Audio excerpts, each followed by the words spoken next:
What About Evil? A Defense of God's Sovereign Glory by Scott Christensen. Overview.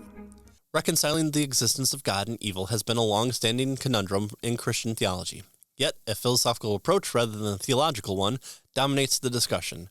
Turning to the Bible's grand storyline, Scott Christensen examines how sin, evil, corruption, and death fits into the broad outline of redemptive history.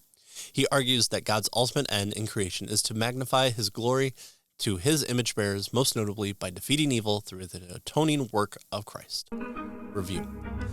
You can find a breakdown chapter by chapter look at this book from cavetothecross.com Apologetics podcast, and that link is here below.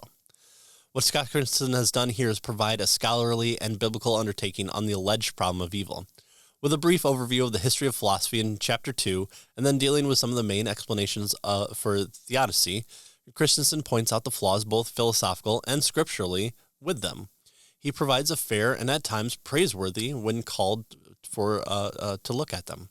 Some of the discussions around the free will theodicy will sound familiar from the previous book, his previous book, What About Free Will, but is important to the discussion. This isn't your normal, dry, and academic look at the problem of evil. Christensen gives you the answer right on page 6 and comes from the Reformed perspective.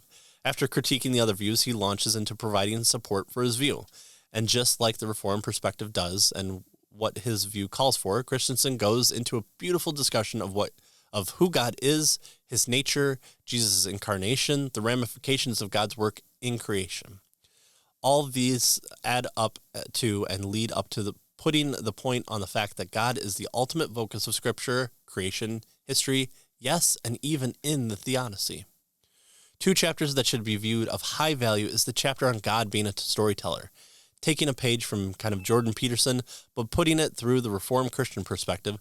This chapter probably provided me with some of the most spiritually rich and useful action in applying and living out my Christian faith.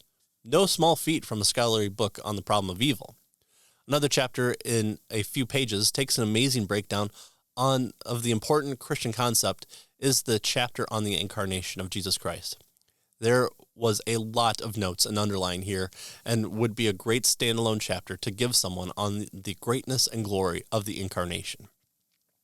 I believe this book does what it needed to do, what other scholarly works tend to fail to do, and does what it did well enough that it sits at the top of my recommendation for the subject. While there might have been a few chapters that could have been boiled down for the purposes of space and focus on actual theodicy, the same case could be made to expand the book further with more focus on different aspects of God's nature. Even the final chapter on putting the theodicy into practical living should have been longer with a focus more on action points for the Christian walk. However, that could have been another book in and of itself, and from this book I found myself applying what I was reading to my own walk and in answering questions of faith from those of 6-year-olds to new Christians to general discussions on life, politics, and faith. This book is a great tool and useful addition to the topic of the alleged problem of evil. I highly recommend this book for anyone who has a slight interest in the subject and wants an amazing tool that will challenge you to glorify God and put him in his rightful place as the apex of life. Final grade, A+.